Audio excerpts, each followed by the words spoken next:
भगवान सतरूप है, चेतन रूप है, आनंद रूप है और ज्ञान स्वरूप है। ये उसी का आनंद आया। ना समझी पर हंसी आई तो उसी को आई। हाथ ऊपर कर दिया, जो कल आए थे आज नहीं आए तो हाथ ऊपर करो, तो हाथ ऊपर कर दिया तो ये हंसी आई, सुखद लगी ना। एक होता है सुख, दूसरा होता है दुख, दोनों में ख है। ख मतलब खम, आकाश को बोलते हैं। आकाश भी तीन होते हैं, आंखों से दिखता है, इसे भूताकाश बोलते हैं। भूताकाश की खबर देता है, उसको चित्ताकाश बोलते हैं। और चित्त भी बदलता है, उसकी जो खबर जानता है वो परमात्मा स्वयं चिदाकाश है। मोकलपुर के बाबा बड़े उच्च कोटि के संत थे। 14-14 मील चलकर जाते थे अखंडानंद सरस्वती जी। कभी वो सत्संग करते बोलते, कभी ऐसे ही। तो उनके पास एक आया साधक, बाबा जी आप पहुंचे हुए संत है, मुझे ईश्वर का दर्शन कराओ। जब तक ईश्वर का दर्शन नहीं होगा तब तक मैं खाऊंगा पीऊंगा नहीं।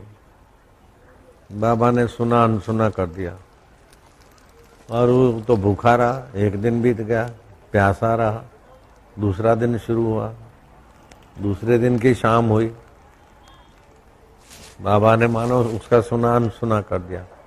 2 दिन बराबर पूरे हो गए तो बाबा ने गाली देते हुए कहा, संतों की गाली भी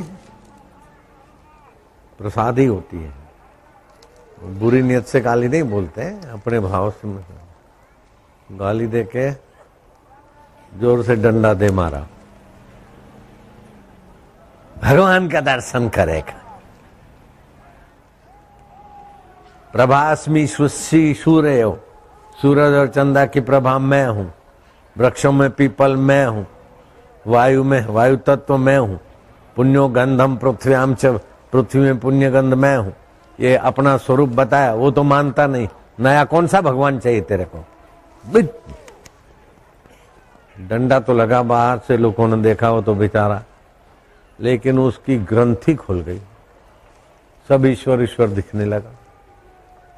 हाथ पैर वाला नहीं, सब वासुदेव है। ऐसा मेरे को भी हुआ, मेरे को बिना डंडे हुआ। वास्तव में सब वासुदेव है। जड़ चेतन जीव जगत सकल राममय जाने। सब वासुदेव की दृष्टि अगर लाखवां हिस्सा, लाख आदमी में एक आदमी, सब वासुदेव वासुदेव सोचे तो पृथ्वी स्वर्ग में बदल जाएगी, अशांति शांति में बदल जाएगी, कांटे फूल में बदल जाएंगे, वैर प्रीत में बदल जाएगा, राग द्वेष सूझबूझ में बदल जाएगा।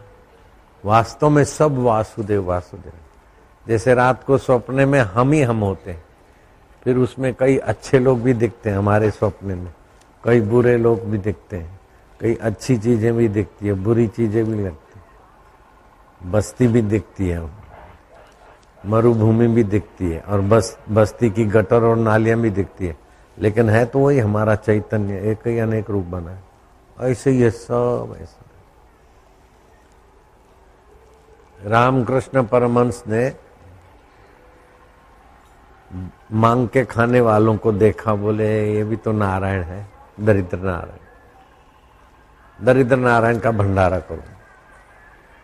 भंडारा हुआ तो आज तो भरपेट भोजन मिलेगा, पत्तल पे बैठ के, जैसे और संत मंडलेश्वर खाते हैं, ऐसा दरिद्र नारायणों को आज भोजन है। तो बैठने के लिए लाइन लगी। तो एक ऐसा व्यक्ति आया कि वो दरिद्र है, हमारे सामने खड़ा, वो सब ने धकेल धकेल के पीछे कर दिया। अब पंगत अंदर बैठी पंडाल में, उसको तो आने ही नहीं देवे कोई। तो रामकृष्ण की नजर उसी पर पड़ी जो सबके धुतकार के पात्र बने थे। उसके चेहरे पर कोई फरियाद नहीं, कोई शिकन नहीं, बित बित करते आए। वो ऐसा उनका भेख था कि भिखमंगों को भी लगा कि ये हमारे हमारी बराबरी कैसे कर सकता है?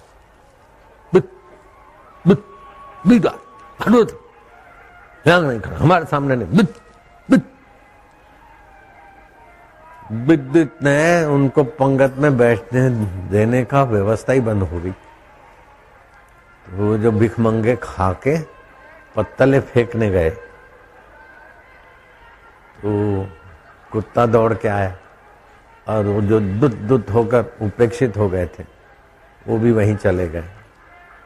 भिखमंगों की पत्तल में जो जूठन बची है वो कुत्ता भी चाट रहा है और ये भी खा रहे, और एक हाथ इनका भोजन में और एक हाथ कुत्ते के गले में।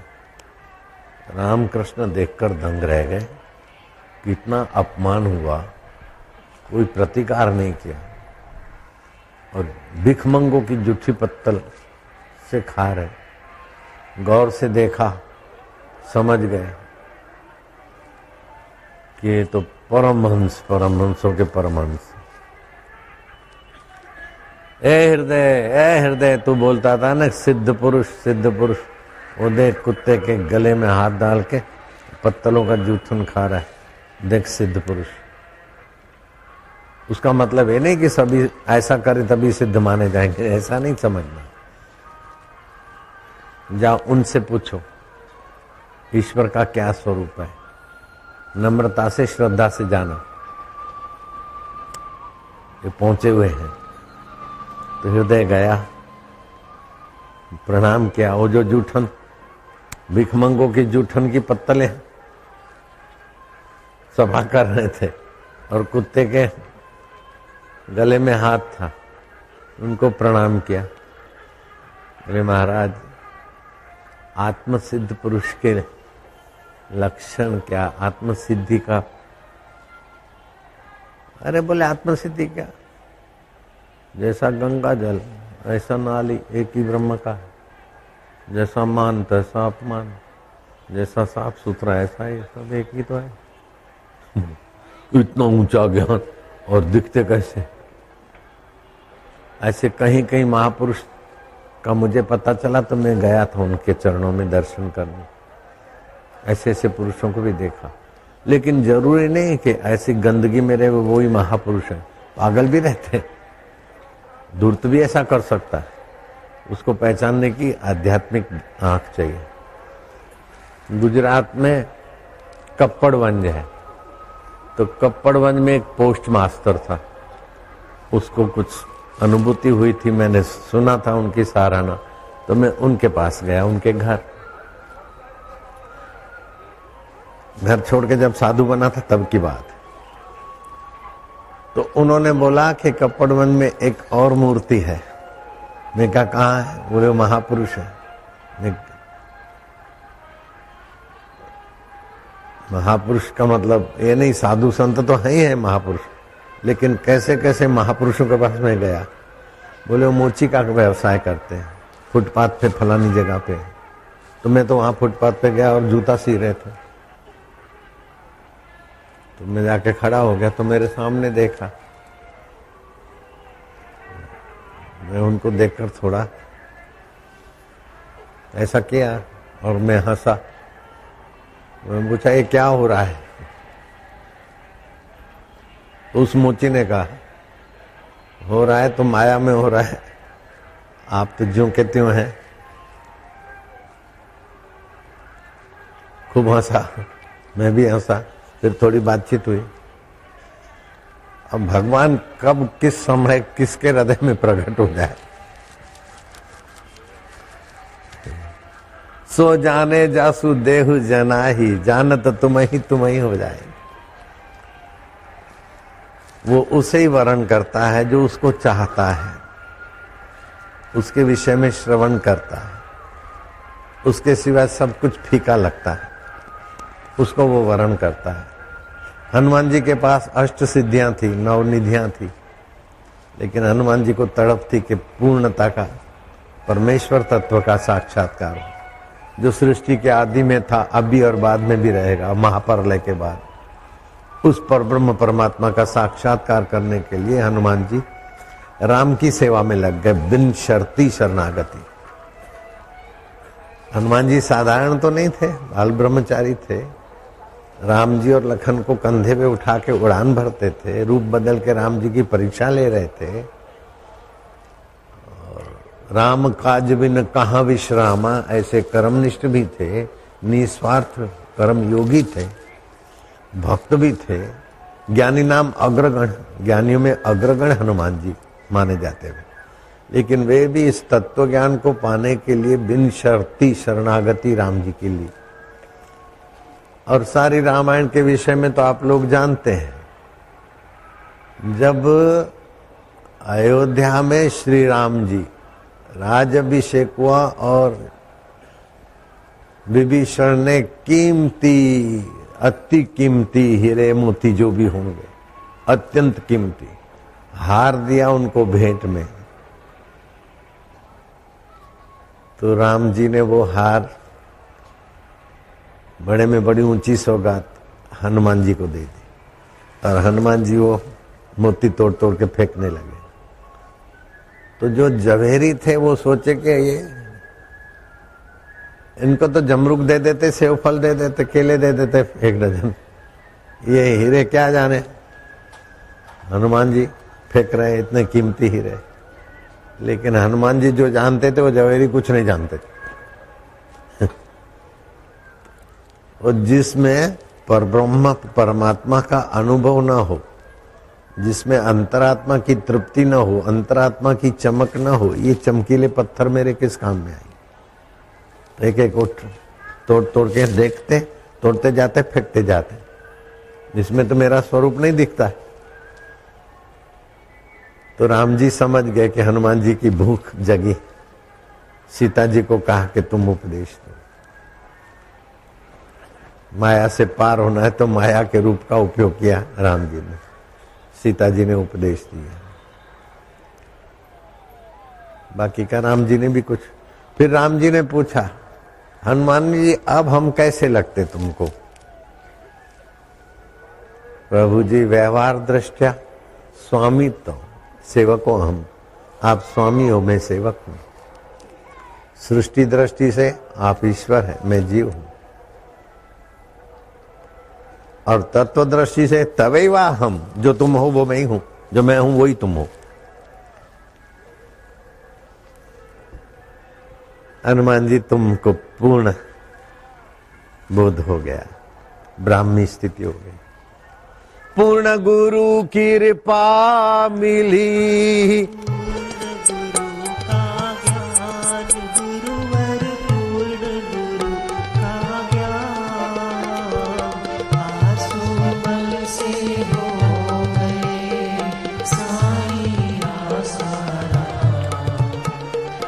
जागृत स्वप्न सुषुप्ति चेते ब्रह्मानंद का आनंद लेते, खाते पीते मौन या कहते, ब्रह्मानंद मस्ती में रहते। रहो गृहस्थ गुरु का आदेश, गृहस्थ साधु करो उपदेश। किए गुरु ने वारे न्यारे, गुजरात दीसा गाँव पधारे। मृत गाय दिया जीवन दाना, तब से लोगों ने पहचाना। द्वार पे कहते नारायण हरि, वे जाते कभी मधुकरी। तब से वे सत्संग सुनाते, सभी आरती शांति पाते। जो आया उद्धार कर दिया, भक्त का बेड़ा पार कर दिया। कितने मरणासन जिलाए, रसन मास और मध्य चुरा। हरि ओम हरि ओम हरि ओम हरि ओम हरि ओम हरि ओम हरि ओम हरि ओम हरि ओम हरि ओम हरि ओम हरि ओम हरि ओम हरि ओम हरि ओम हरि ओम। एक दिन नारायण नारायण नारायण। जागृत स्वप्न सुषुप्ति वेखे, जागृत आया चला गया, स्वप्न आया चला गया, सुषुप्ति मतलब गहरी नींद आई चली गई। लेकिन ऐसा कोई तत्व है जो उसको जानता है, वो कौन तत्व है? जागृत, कल का जागृत अभी नहीं है, रात का स्वप्न अभी नहीं है, रात की गहरी नींद अभी नहीं है, लेकिन कोई तो है जो सपने को, गहरी नींद को और कल की चेष्टाओं को जानता है। वो कौन है? वो कौन है? खोजोगे खोजोगे तो बोलोगे मैं। और मैं का असली रूप और एक आभास रूप दो होते हैं। जैसे सूरज एक असली रूप और दूसरा आईने में सूरज दिखता है, अथवा धूप का एक व्यापक रूप और दूसरा प्रतिबिंब, आकाश, आभास। ऐसे चंद्रमा का आकाश, आभास। तो कढ़ाई में तुम पकोड़े डालोगे तो पकोड़े तो उखलते हुए तेल में पकोड़े तो पक जाएंगे, लेकिन पकोड़ों पकते हैं उसी कढ़ाई में चांद दिखता है, चांद का आकाश दिखता है, वो पक जाएगा क्या? उसको गर्मी लगेगी क्या कढ़ाई की? नहीं। जब चांद जो दिख रहा है उसको गर्मी नहीं लगेगी उखलते तेल की, चांद के आकाश को तो चांद को क्या लगेगी? ऐसे व्यापक परब्रह्म परमात्मा तो है ही है, लेकिन अंतःकरण में उनका आकाश पड़ता है, प्रतिबिंब। तो प्रतिबिंब पड़ता और अंतःकरण को और शरीर को मैं मान लेता है। जैसे चंद्रमा का प्रतिबिंब कढ़ाई को, तेल को मैं मान लेवे, तो कढ़ाई तपे तो बोले मैं तप रहा हूं, तेल उखले तो बोले मैं उखल रहा हूं। तो उसका तादात्म्य हुआ, अध्यास हो गया, मान्यता ही होगी, असली में नहीं। तो वो जो चिदाभास है, शास्त्र में, वेदांत में उसको चिदाभास बोलते हैं। तो जो चिदाभास को भी अग्नि नहीं तपा सकती, तो चिदाभास के मूल चंद्रमा को कहां तपाएगी? ऐसे ही बोलते मेरा तो आत्मा जलता है, आत्मा नहीं जलता। बेवकूफी के कारण उसके साथ तादात्म्य हो गया। जैसे चंद्रमा का प्रतिबिंब कढ़ाई के साथ अपना तादात्म्य कर ले, अपनी मान्यता रख ले, ऐसे है तो पोता बीमार, लेकिन दादी ने तादात्म्य कर दिया, मैं तो मर गई बाबा, नींद भी नहीं आती, क्या हुआ? मेरा जुग्गू, सर्दी हो गई, नाक बहता है, उसकी चिंता होता है। तो जुग्गू जैसे तो कई नाक बहने वाले छोरे हैं, लेकिन ये मेरा जुग्गू है। तो अपनेपन से ममता आ गई। मकान 2 दिन पहले बेच दिया और आई आंधी तूफान और बारिश, हो मकान ढह गया, पैसे अपने पास आ गए, अब दुख नहीं होगा और खुशी होगी कि अच्छा हुआ निकल गया, बच गए, नहीं तो मुसीबत थी। और जिसने 4 दिन पहले मकान को अपना नहीं माना था, अब 2 दिन पहले मकान अपना मान लिया था, आने वाले थे सुबह रहने को, रात को मकान रह गया, उसको दुख होगा, क्योंकि तादात्म्य हो गया। ईश्वर की सृष्टि में तो मकान वही का वही है, लेकिन जिसका तादात्म्य था, जिसकी जितनी ममता, उतना उसका सुख दुख, हर्ष शोक, सुख होकर भी मिट जाता है, दुख होकर भी मिट जाता है। उसको जानने वाला तो चिदानंद परमात्मा जो का त्यों रहता है।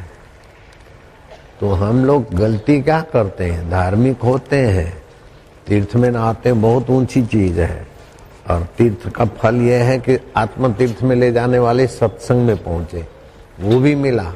लेकिन वो जो तादात्म्य मानने की आदत है, उस तादात्म्य से, तादात्म्य मतलब उनसे एकत्व, तो शरीर से एकत्व मानते तो शरीर की बीमारी को अपनी बीमारी मान लेते हैं, मन से एकत्व मानते तो मन के दुख को अपना दुख मान लेते हैं, चित्त से एकत्व मानते तो चित्त की चिंता को अपनी चिंता मान लेते हैं।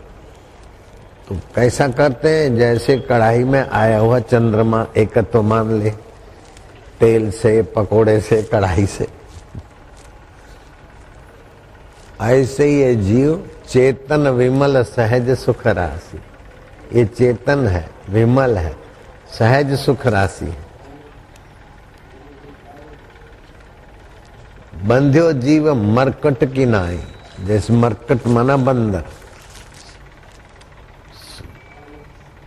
सकड़े बर्तन को गाड़ देते हैं शिकारी लोग, और उसमें खजूर, छुआरा, गुड़ के ढेले, मिश्री और भी कुछ मूंगफली, फोफे बड़ी, वो बंदर देखे वो ऐसे डाल देते हैं सकड़े मुंह के बर्तन में। हाँ, वो छुप जाते हैं और बंदर जाते हैं लेते, तो मुट्ठी उनकी बंध जाती है। मुट्ठी बंध जाती तो अब वो पतले सकड़े मुंह का था, मुट्ठी बंध गई, अब हाथ निकलता नहीं, तो समझते हमारे को किसी ने पकड़ लिया, खुद ही मुट्ठी बांध लिया और पैर पछाड़ते, दूसरा हाथ पछाड़ते, पूंछ पछाड़ते, सिर पटकते, चीखते, सब कुछ करते।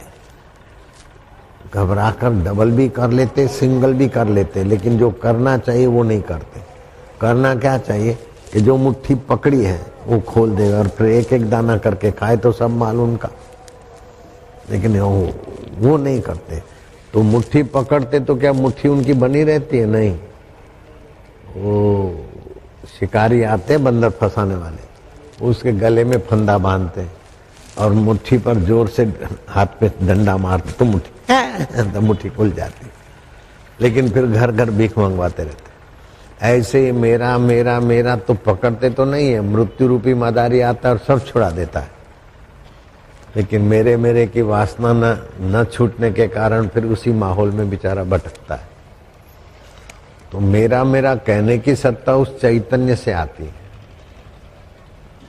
उस चैतन्य को मेरा माने तो बेड़ा पार हो जाए, लेकिन चैतन्य की सत्ता से और चीजों को मेरा मेरा मानता है और चैतन्य को मूल को नहीं जानता। जैसे प्रतिबिंब है कढ़ाई में आता, तो उसी को तादात्म्य करे और मूल चंद्रमा को नहीं जाने तो दुखी होगा, और मूल चंद्रमा को जाने कढ़ाई कढ़ाई का काम कर रही, पकोड़े पकोड़े का काम करे, पकोड़े समोसे जो भी मान लो।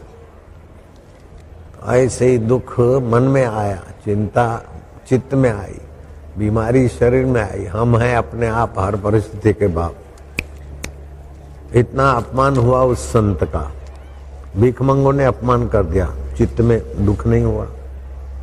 कुत्ते के गले में हाथ डाल के और पत्तले जूठी खा रहे, लेकिन मन में ग्लानि नहीं होती, सब वासुदेव है। जड़ चेतन जीव जगत सकल राममयी जाने। तो इसमें भी कई प्रकार के महापुरुष होते हैं, ये परमहंस कोटि के हैं, नाय न नाय। ऐसे इस परमहंस संत को मैंने अच्छी तरह से नजीक से देखा कि कई वर्षों से पेड़ के नीचे बैठे तो बैठे, कपड़े भी महीने 2 महीने 4 महीने कोई लोग आके जबरदस्ती बदल देवे तो बदल दे। ऐसी एक परमहंस मुसलमान भाई को भी मैंने देखा। और दूसरे हवा पीकर जीने वाले पेड़ के ऊपर जोगियों से भी मेरा परिचय हुआ। वायु पी के रहते हैं, पानी पीने की जरूरत नहीं, रोटी खाने की जरूरत नहीं।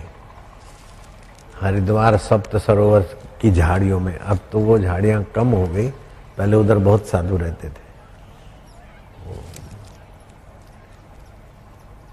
सब पेड़ पे नहीं रहते थे, अलग अलग झुपड़ियां थी, एक साधु पेड़ पे ही रहते थे।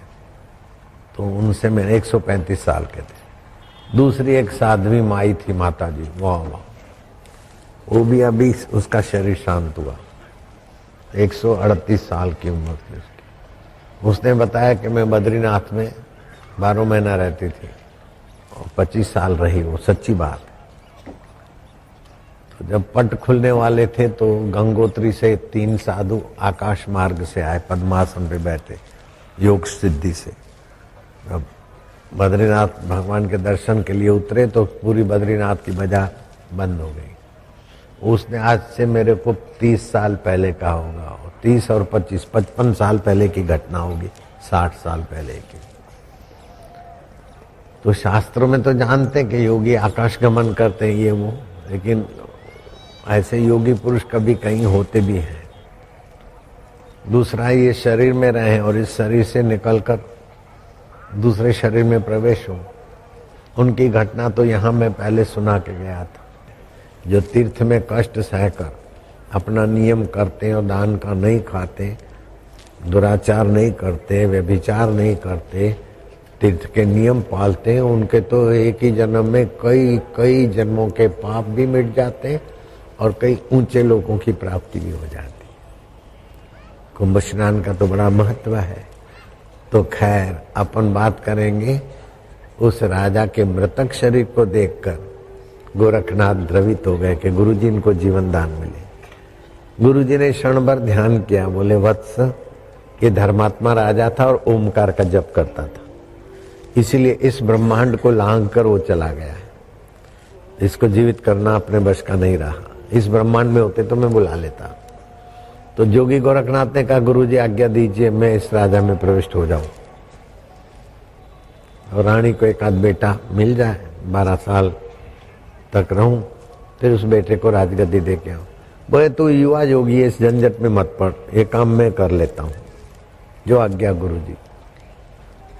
मच्छिंद्रनाथ ने अपना सुव्यवस्थित जगह पर शरीर रखा और सूक्ष्म शरीर से राजा में प्रविष्ट हो गए। राजा हिला। मातम मचाने वाली रानी के जीवन में तो क्या खुशी हुई होगी, कल्पना करो। पब्लिक भी खुशी हुई। अब मच्छिंद्रनाथ का सूक्ष्म शरीर, तो जो परमात्मा तो व्यापक है, लेकिन जहां जहां आईना करते वहां वहां प्रतिबिंब होता है। ऐसे ही जहां जहां अंतःकरण होता है वहां परमात्मा का रिफ्लेक्स प्रतिबिंब पड़ता है। तो अंतःकरण कैसा होता है? 5 कर्म इंद्रियां सूक्ष्म होती है, 5 ज्ञान इंद्रियां, 5 प्राण, मन और बुद्धि, ये 17 तत्वों का सूक्ष्म शरीर मिलता है। तो ये नेत्र इंद्रिय के रहने का गोलक है, लेकिन रूप तन मात्रा सूक्ष्म होती है। ऐसे ही कान जो है श्रोत्र इंद्रिय के रहने की जगह है। तो कान तो होते हैं लेकिन श्रोत्र इंद्रिय कमजोर होती है, श्रोत्र इंद्रिय काम नहीं करती तो बहरा हो जाता है आदमी। नेत्र इंद्रिय काम नहीं करती, पानी सूख गया तो आंख होते हुए भी आदमी नहीं देखता। तो इनको सूक्ष्म तन मात्राएं कहते हैं। ज्ञान इंद्रिय 5 ज्ञान इंद्रिय है, 5 कर्म इंद्रिय है। हाथ पैर जीभ बोलती तब कर्म इंद्रिय है, चखती है तब ज्ञान इंद्रिय है। ऐसे ही एकी बेकी की ये कर्म इंद्रियां हैं। तो 5 कर्म इंद्रिय, 5 ज्ञान इंद्रिय। और हम श्वास लेते प्राण, लेकिन 5 विभागों में बदल जाता है। तो प्राण अपान व्यान उदान समान लेते तो प्राण, लेकिन नीचे से श्वास जब गंदी हवा फेंकते तो अपान होता है। पीते पानी तो अलग कर देता है, खाते तो अलग कर देता है, उसे उदान कहते हैं। चौथा होता है व्यान और 5वां होता है पूरे शरीर में प्राण व्यापक, उसको समान बोलते हैं। प्राण अपान व्यान उदान समान, ये 5 प्राण, 5 कर्म इंद्रिय, 5 ज्ञान इंद्रिय, 15 हो गए। मन और बुद्धि तो 17, अथवा तो मन बुद्धि चित्त अहंकार। मन बुद्धि बोलो तो चित्त अहंकार उनसे जोड़ देते तो 17 होते, और अलग से लो तो 19 तत्व, उसको बोलते सूक्ष्म शरीर। तो घड़ा भी जिधर भी जाता है तो आकाश उधर। अब घड़ा आपने यहां से उठाया, दूसरी जगह ले गए, तो यहाँ का आकाश दूसरी जगह नहीं ले जाओगे, आकाश तो आर पार हो जाता है। जिधर भी जाओगे तो घड़े में आकाश मौजूद रहेगा, चाहे कांच का घड़ा हो, चाहे मिट्टी का घड़ा हो, चाहे लोहे का घड़ा और सील बंद हो, लोहे में से भी आकाश प्रसार हो जाएगा। आकाश भरपूर है। ऐसे ही चिदाकाश परमात्मा भरपूर है। जिधर सूक्ष्म शरीर जाएगा उधर परमात्मा चेतना तो मिलेगी। और सूक्ष्म शरीर में अपने अपने संस्कार होते हैं, अपनी अपनी वासना होती है, उसके अनुसार उसको सत्ता तो भगवान की ज्यों की त्यों है, वासना के अनुसार वो चेष्टा करता है। जैसे बैटरी वाली गाड़ी हो या कोई भी गाड़ी हो, कार, तो उसमें चलने का पावर तो होता है, लेकिन ड्राइवर की जैसी जैसी इच्छा होती है उधर उधर गाड़ी घूमती है। ऐसे ही सूक्ष्म शरीर की जिधर जिधर वासना होती है उसी उसी शरीर में उसी वातावरण में जाता है। तो मनुष्य को बड़ी स्वतंत्रता दी है भगवान ने कि अपनी इच्छा के अनुसार लोकांतर में जाता है। ये जो इस ब्रह्मांड के बिना कई ब्रह्मांड है, तो उन ब्रह्मांडों की व्यवस्था अलग है। इधर तुम्हारे 1000 साल बीत गए और उधर 12 दिन भी नहीं बीते, ऐसे ब्रह्मांड भी है। योग वशिष्ठ में आती है कथा है। जैसे तुम्हारा एक हफ्ता भी नहीं बीता, लेकिन तुम्हारे शरीर में जो बैक्टीरिया है उनकी तो कई पीढ़ियां बीत गई। ऐसे ब्रह्मा जी का एक दिन में तो 14 इंद्र बदल जाते और मनुष्य तो कितने ही बदल जाते होंगे। देवताओं का एक दिन होता है तो हमारा एक साल बीत जाता है। तो देश काल के अनुसार भिन्न भिन्न व्यवस्थाएं हैं, लेकिन उन सभी व्यवस्थाओं की गहराई में ये भूताकाश, चित्ताकाश, चिदाकाश, ये चिदाकाश परमात्मा सब में ज्यों के त्यों है। तो अपने को पंच भौतिक शरीर ना माने, अपने को चित्ताकाश ना माने, लेकिन चित्ताकाश में जो विचार आते हैं अथवा भूताकाश में जो कुछ होता है वो सब जिससे दिखता है वो एक रस आत्मा अपने को जाने तो व्यापक ब्रह्म में एकाकार हो जाएगा। अनंत ब्रह्मांडों में आत्मवेता फैल जाते। ये जो अपने को सूरज दिखता है ना, वो आकाश गंगा के सूरजों से सबसे छोटा सूरज है, लेकिन पृथ्वी से 13 लाख गुना बड़ा है। जब प्रलय होने को होता है तो आकाश गंगा का दूसरा, तीसरा, चौथा ऐसे 12 सूरज तपते हैं। दूसरा सूरज आते ही प्राणी जात तो स्वाहा हो जाती।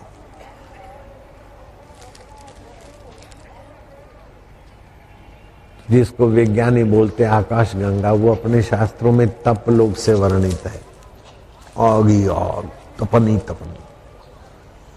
आकाश गंगा में 400 करोड़ सूरज हैं। अग्निलोक, तपलोक बोलो। मेरे गुरुजी बोलते थे, लोग ये विज्ञानी बोलते हैं कि चंद्र में जाके आए, चंद्रलोक तक नहीं गए, ये तो ग्रह तक गए, चंद्र ग्रह तक। चंद्रलोक इन्होंने देखा ही नहीं। मैं गुरुजी के साथ था, मुसाफरी कर रहा था, तो किसी भक्त ने पढ़कर सुनाया टाइम्स ऑफ इंडिया कि साईं अमेरिका चंद्रलोक तक पहुंच गया है और 1 साल में अमेरिका वहाँ बड़ा होटल बनाएगा और richest people can stay there within 1 year. धनी आदमी वहाँ रह सकेंगे। मेरे गुरुजी ने जरा सा, अरे बोले कुछ भी नहीं हुआ, छोड़ो, रिचेस्ट पीपल से तो नहीं बना पाएंगे। चंद्रलोक है ही नहीं, हो तो ग्रह है और साल भर में तो क्या नहीं बना पाएंगे। इस बात को 39 साल हो गए, अभी तक अमेरिका ने चंद्रलोक में होटल बनाई ऐसा हमने नहीं सुना। भारत के संतों की कैसी ऊंची पहुंच है, जो करोड़ों नहीं अरबों खरबों रुपए खर्च के थक के चुप होके बैठ गए। वो बात लीलाशाह प्रभु जी ने चालू ट्रेन में जान ली थी, क्योंकि वो चिदाकाश में थे और वो बेचारे विज्ञानी बुद्धि में होते हैं, मन में होते हैं, बुद्धि में होते हैं।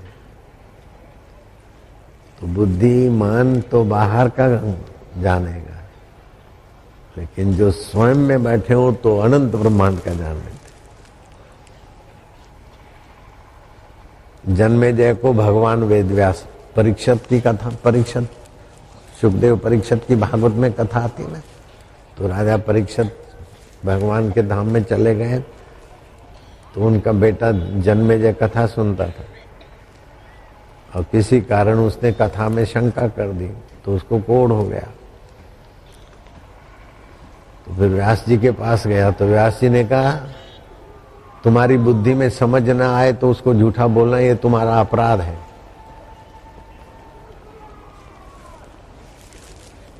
अब मैं तुमको बोलता हूं कि थोड़े दिन में तुम्हारे पास सौदागर आएगा, उसमें काला घोड़ा तुम्हें बहुत प्यारा लगेगा, तुम लेना नहीं लेकिन तुम लोगे, लो तो बैठना नहीं लेकिन तू बैठेगा, बैठे तो दक्षिण की तरफ मत भागना, तू जाएगा।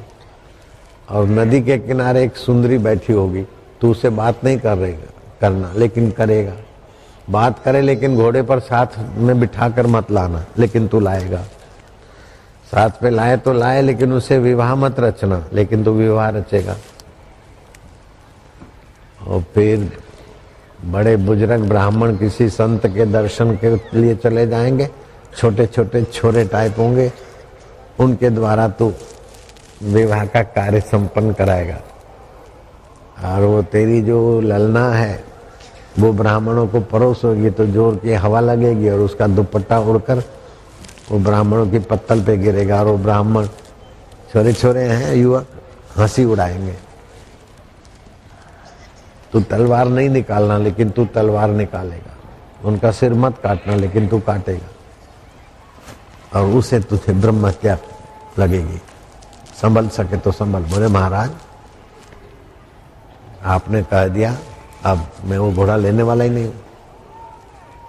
बोले देखो, एक तो मंद प्रारब्ध होता है, मंद तकलीफ होती है उसको तो आदमी अपने पुरुषार्थ से हटाता है, तीव्र तकलीफ होती है तो भगवान और संत और अनुष्ठान से हटती है, लेकिन तर तीव्र होती है ना तो होनी होके ही गुजरती। देखो तू बच सके तो बच, नहीं बच सका सब वहां। मेरे महाराज ने तो मना की लेकिन अब थोड़ा सा जाते, सुंदरी से बात नहीं करना लेकिन जरा सा करते, घोड़े पे नहीं लाने लेकिन जरा सा ले जाते, विवाह मत रचना लेकिन अब क्या है। ऐसा करते करते सब हुआ। तो चिदाकाश में वो सब पता है, परमात्मा में सदा वर्तमान काल है। ये तो हम मन बुद्धि में रहते ना, इसीलिए काल के 3 विभाग हो गए। जो गुजर गया उसको भूतकाल बोलते हैं, जो आने वाला है उसको भविष्य बोलते हैं, जो अभी गुजर रहा है उसको वर्तमान बोलते हैं। लेकिन ये भूत और भविष्य वर्तमान में ही सिद्ध होते हैं। वर्तमान के बिना भूत और भविष्य का ज्ञान किसको होगा। तो सदा जो वर्तमान है चिदाकाश परमात्मा, उसी से भूत और भविष्य होता है। तो परमात्मा में जिनकी स्थिति होती है वो बता देते हैं कि ऐसा होगा, ऐसा हुआ था। मेरे गुरुजी कभी ऐसी सी बात बोल देते हैं कि उस समय तो मुझे आश्चर्य लगता था, ये पहली बार आया हो गुरुजी, लेकिन अब पता चला कि उन महापुरुषों के लिए सब सहज में है। तो आपको वर्तमान चिदाकाश में ठहराने के लिए मैं हरि ओम।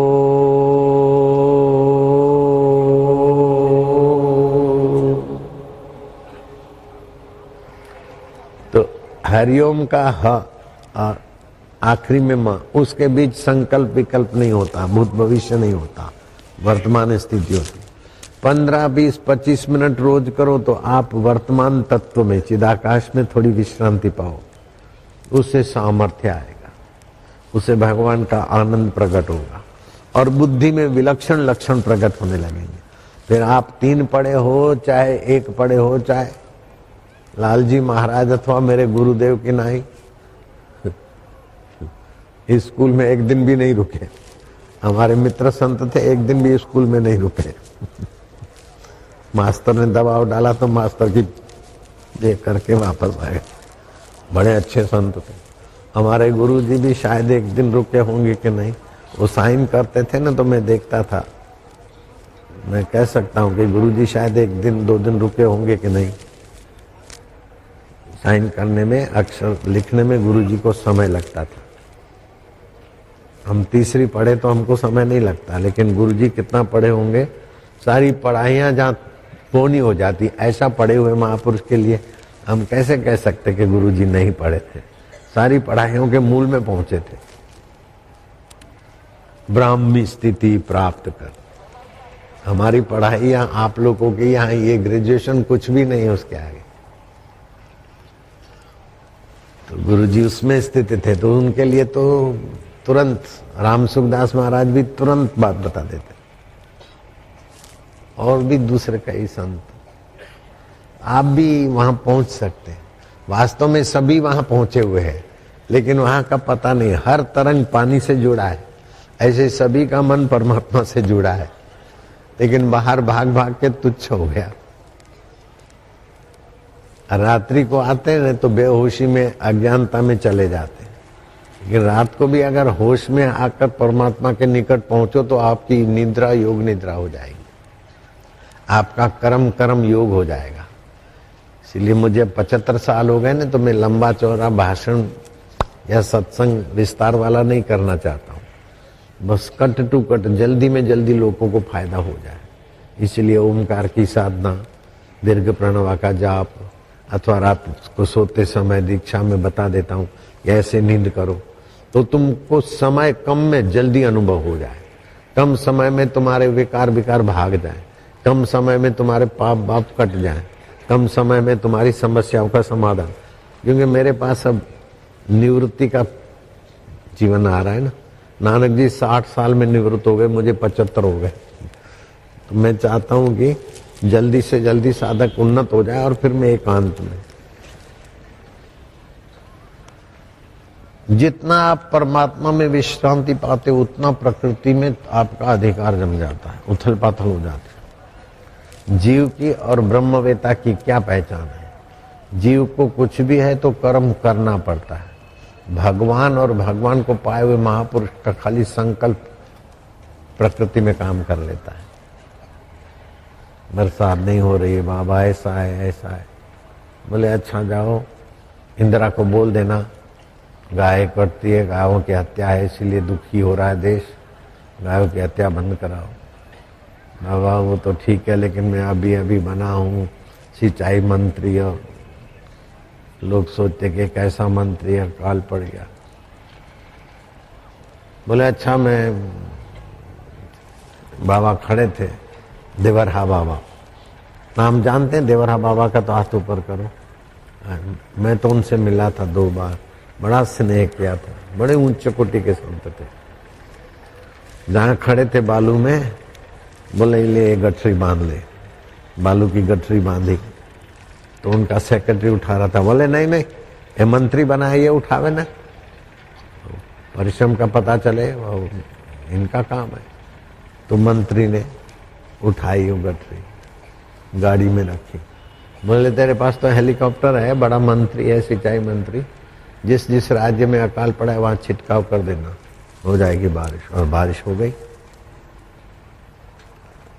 ये तो दिया बालू, बाकी ऐसे भी हो सकता है। उनके महापुरुषों के संकल्प में क्या क्या होता है वो तो वहां कोई नीति नियम नहीं बना सकते कि ऐसा होता है ऐसा नहीं होता है, इतना होता है। उसकी कोई किताब नहीं लिखी जा सकती। मत करो वर्णन हर बेअंत है। परमात्मा बेअंत है तो परमात्मा में विश्रांति पाए हुए महापुरुषों की लीला और सूझबूझ भी बेअंत है। ब्रह्मज्ञानी की मत कौन बखाने, गुरवाणी में आता है। ब्रह्मज्ञानी की गत ब्रह्मज्ञानी जाने। ब्रह्मज्ञानी को खोजे महेश्वर, ब्रह्मज्ञानी आप परमेश्वर। ब्रह्मज्ञानी का कथ्या न जाई आधा अखर, नानक ब्रह्मज्ञानी सबका ठाकुर। ब्रह्मज्ञानी का भोजन ज्ञान, ब्रह्मज्ञानी का ब्रह्म ध्यान, ब्रह्मज्ञानी की मुगत भुगत का दाता, ब्रह्मज्ञानी पूर्ण पुरुष विधाता। वाराणसी तो नजीक है यहाँ से। संत किन्नाराम रहते थे उस समय, तुलसीदास महाराज भी रहते थे। तो काशी के सेठ को संतान नहीं होती थी, सारे उपाय करके थक गया। किसी ने बोला संत तुलसीदास के पास सियाराम जी आते, लखन भी आते, तो उनको बोलो तुम्हारे भाग्य में है कि नहीं, तो भगवान से पूछ के बता देंगे। तुलसीदास को उसने प्रार्थना की। तुलसीदास ने कहा ठीक है सरकार आएगी, मैं पूछ के बताऊंगा, तुम द्वादशी को आ जाना। आज द्वादशी के दिन बैलगाड़ियां, फल फ्रूट मावा मिठाई 2 बैलगाड़ियां भर के गया कि बाबा प्रसाद कहाँ उतरवाएं। तुलसीदास ने कहा प्रसाद नहीं लूंगा, तुम्हारा काम नहीं कर सकता तो प्रसाद नहीं लेंगे। सरकार ने बोला है कि तुम्हारे भाग्य में 10 जन्म तक नहीं है। तो 2 बैलगाड़ी लेके जा रहा था। पत्नी ने कहा संतों के लिए निकाली हुई प्रसाद घर में क्या दुकान थोड़ी करना है। चौराहे पे इकट्ठा किया और आओ प्रसाद ले जाओ, भर भर के देने लगा। तो इसमें वो दूध बेचने वाला कोई आहिर बोले सेठ प्रसाद तो खूब दे रहे हो लेकिन आंखों पे चमक नहीं है, चेहरे पे खुशी नहीं है। प्रसाद बांटने वाला तो प्रसन्न होता है और आप रोते रोते दे रहे हैं, क्या कोई मर गया है क्या? बोले मैं ही मर गया। हजारों निराशाओं में एक आशा थी और वो भी तुलसीदास ने मना कर दी कि तुम्हारे भाग्य में, सारी बात बता दी। तब उस अहिर ने कहा दूध बेचने वाले ने, आप चिंता नहीं करो, वाराणसी में गंगा किनारे मिर्गी घाट है, अभी भी है, संत किन्नाराम पड़े रहते हैं, वो अघोरी बाबा है। आप जाते आते रहना, जाके सीधा नहीं बोलना कि संतान दे दो, नहीं तो वो अघोरी सुना देंगे। आते जाते जब वो पूछे कुछ कोई बात हो, वो तो सब समझ जाएंगे, तुम आते जाते रहो।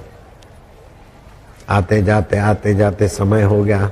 किन्नाराम ने कहा, रे सेठ के बच्चे, आता है, क्या लाया है?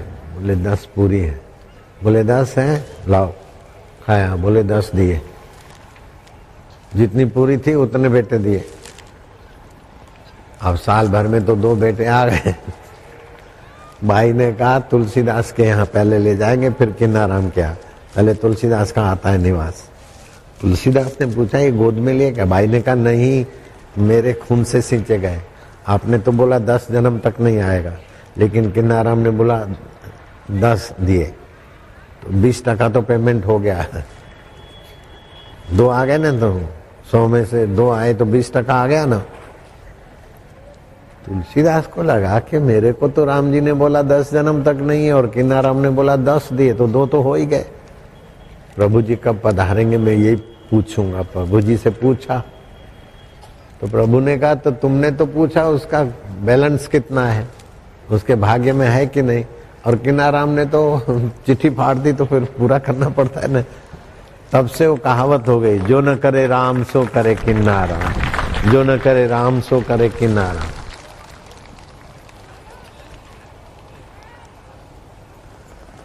तो योग समान बल नहीं, सांख्य समान ज्ञान नहीं। किन्नाराम का योग सामर्थ्य था। तो हनुमान जी को तत्व ज्ञान की महत्ता, योग सामर्थ्य तो हनुमान जी के पास पहले भी था, लेकिन तत्व ज्ञान के बिना हनुमान जी पूर्णता का अनुभव नहीं होता। तो राम जी की सेवा में लगे। तो मैं आपके जीवन में शरीर स्वस्थ रहे वो तो चाहता हूँ, वो प्रयोग बताता हूँ। मन प्रसन्न रहे ये भी मैं कोशिश करता हूँ, और प्रसन्नता मिलती है आपको। बुद्धि में बुद्धिदाता का ज्ञान आपका ऐसा हो कि मृत्यु आए उसके पहले आपको अनुभव होना चाहिए कि जो मरता है वो मैं नहीं हूं। मरता शरीर है, मैं उसको जानता हूं। मैं चैतन्य हूं, मैं साक्षी हूं, मैं चिदाकाश हूं। ये भूताकाश में हरकत होती है, चित्ताकाश में चेष्टा होती है, लेकिन चिदाकाश विभु व्याप्त, वहां फिर वाणी नहीं जाती। ऐसी अनुभूति कि आपको प्यास हो और मैं उसका ज्ञान दूं और आप उसको सुनकर एकांत में पचा लो, तो यूं हो जाता है। फिर दुनिया की चीजों के लिए तुम्हें अलग से दौड़ना नहीं पड़ेगा। दुनिया की चीजें तुम्हारे पास खिंच के आएगी। आप मान नहीं चाहोगे, लोग मान देंगे। आप यश नहीं चाहोगे, लोग यश देंगे। आपको आवश्यकता हो वो चीज वस्तु पहले हाजिर हो जाएगी। आपकी मौज पड़े तो उपयोग करो, नहीं तो कुछ नहीं। चिदाकाश माना सारे ब्रह्मांडों का स्वामी तत्व से आप जुड़ गए। कोई प्रधानमंत्री से जुड़ गया तो पूरी मिशनरी सरकारी उसकी खुशी में लग जाती है। तो प्रधानमंत्री तो क्या है, सारी धरती के प्रधानमंत्री और राष्ट्रपति इंद्र के आगे बौने हो जाते। और आत्म साक्षात्कारी पुरुष को इंद्र देखकर उसका सम्मान करता है। ब्रह्म ज्ञानी संग धर्मराज करे सेवा। आत्म साक्षात्कारी पुरुष के चरणों में हम आए तो मरने के बाद यमराज भी हमारा आदर करते हैं। आत्म साक्षात्कार इतना ऊंचा चीज होता है। भगवान के दर्शन करने के बाद भी आत्म साक्षात्कार तो बाकी रह जाता है। राम जी के दर्शन तो हनुमान ने कर लिए थे, अष्ट सिद्धि भी थी, फिर भी आत्म साक्षात्कार तो हनुमान जी को करना ही रहा। श्री कृष्ण के दर्शन तो अर्जुन ने किए थे, विराट रूप दिखा, भयभीत हुए, पहले विषाद में गए। लेकिन श्री कृष्ण ने जब अर्जुन को चिदानंद तत्व का ज्ञान दिया, तब अर्जुन को हुआ कि नष्टो मोह स्मृति लब्ध्वा। तो अब वो मान लेते हैं कि जोगी गोरखनाथ के गुरु मच्छंद्रनाथ राजा के शरीर में प्रविष्ट हुए, लड़के का जन्म हुआ, तो विकारी भावना से राजा के शरीर में नहीं घुसे। प्रजा धर्मात्मा है, धर्म लाभ करने के लिए राजा के शरीर में घुसे। तो जो बालक हुआ उसका नाम रखा धर्मनाथ। नाथ संप्रदाय थे। धर्मनाथ जब 12 साल के हुए तो मच्छंद्र नाथ राजा के शरीर में थे, अपने बेटे को राज तिलक कर दिया और फिर अपने शरीर में आ गए। आज भी प्रयाग के लोग जानते हैं, माघ महीने में धर्म द्वितीया मनाते हो, धर्मनाथ के स्मृति में धर्म द्वितीया शुक्ल पक्ष की प्रयागराज में मनाते थे धर्म द्वितीया। तो ये योग का बल है, लेकिन तत्व ज्ञान तो उससे भी ऊंची बात।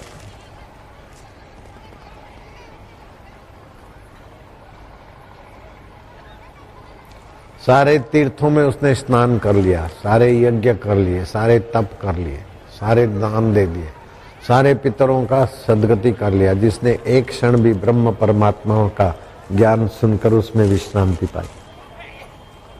स्नातम तेन सर्व तीर्थम, दातम तेन सर्व दानम, कृतम तेन सर्व यज्ञम।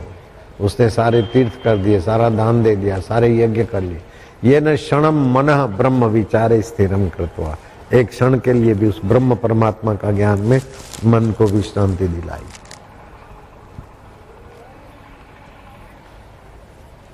तो जो भी करो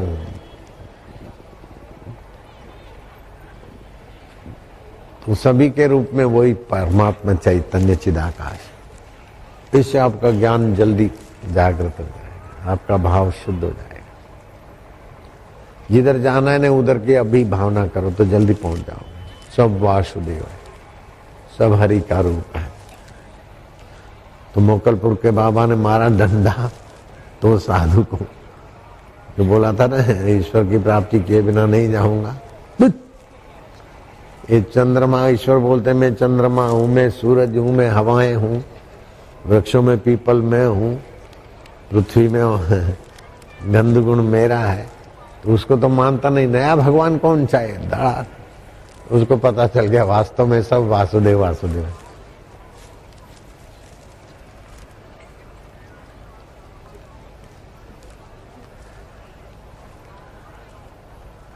तो ऐसा नहीं कि सब वासुदेव हम उससे अलग हैं, हमारे सहित सब वासुदेव है।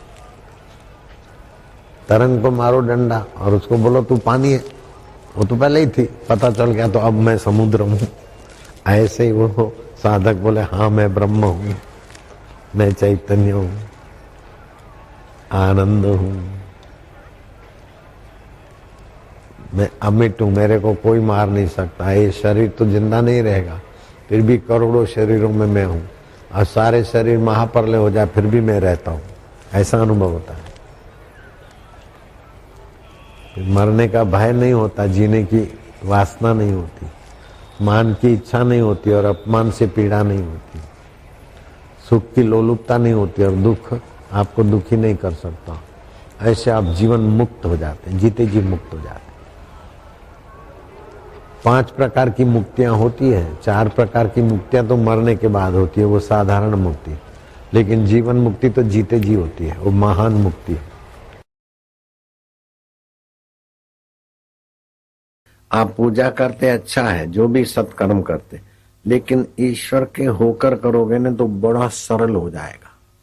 आपकी त्रुटियां ईश्वर निकाल देंगे और आपको, जैसे बच्चा अपने तरफ से चलता है अच्छा है, लेकिन पिताजी की उंगली पकड़ता है तो सुरक्षित होता है, और पिताजी जब हाथ पकड़ ले तो बच्चा और सुरक्षित हो जाता है। ऐसे मैं भगवान का हूं। हम भगवान का स्मरण करते हैं तो समझो भगवान की उंगली तो पकड़ी, लेकिन बीच में हमारी आदतें, हमारे विकार हमको गिराते रहते कि प्रभु हम तुम्हारे हैं। तुलसीदास ने ऐसे ही किया, भगवान के गले पड़ गए। आप भी भगवान के गले पड़ो। मम हृदय भवन प्रभु तोरा, ये मेरा हृदय तेरा घर है और इसमें चोर बैठे हैं, काम क्रोध लोभ मोह अहंकार चिंता। मम हृदय भवन प्रभु तोरा, ताई बसे आई बहु चोरा। बहुत चोर घुस गए। मैं एक कल अमित बट मारा, मैं अकेला यात्री हूं और ये विकार 5 है, मेरे को गिराते रहते। कोई सुने नहीं मेरी पुकारा, रघुनायक बेगी करो संभारा। हे प्रभु जल्दी मेरी संभाल लो, नहीं तो फिर भगवान को डांटते भी हैं। देखो भक्त कैसा, नहीं तो अपयश होगा तुम्हारा। बोले भगवान का साधु, भगवान का भक्त होकर ऐसा करता, आपका अपयश होगा। मेरे को वो भी चिंता है। कैसे कैसे भक्त और भगवान स्वीकार कर लेते। मैं एकल अमित बट मारा, को सोने नहीं मोर पुकारा। रघुनायक बेगी करो संभारा, जल्दी मेरी संभालो, नहीं तो अपयश हो ही तुम्हारा। अरे ये साधु हो कैसा करता, अरे पुजारी हो कैसा करता है। तो पुजारी साधु तो भगवान के नाम से होते। अब मेरे से ऐसा हो तो आपका इज्जत का सवाल करो, जल्दी मेरे को बचाओ। भगवान तोतली मोतली भाषा भी अपने वाले की मान लेते। तो मैं भगवान का हूं, भगवान मेरे हैं, ये निश्चय जितना दृढ़ होगा न 95% तो साधना उसमें ही हो जाती, बाकी रही 5%।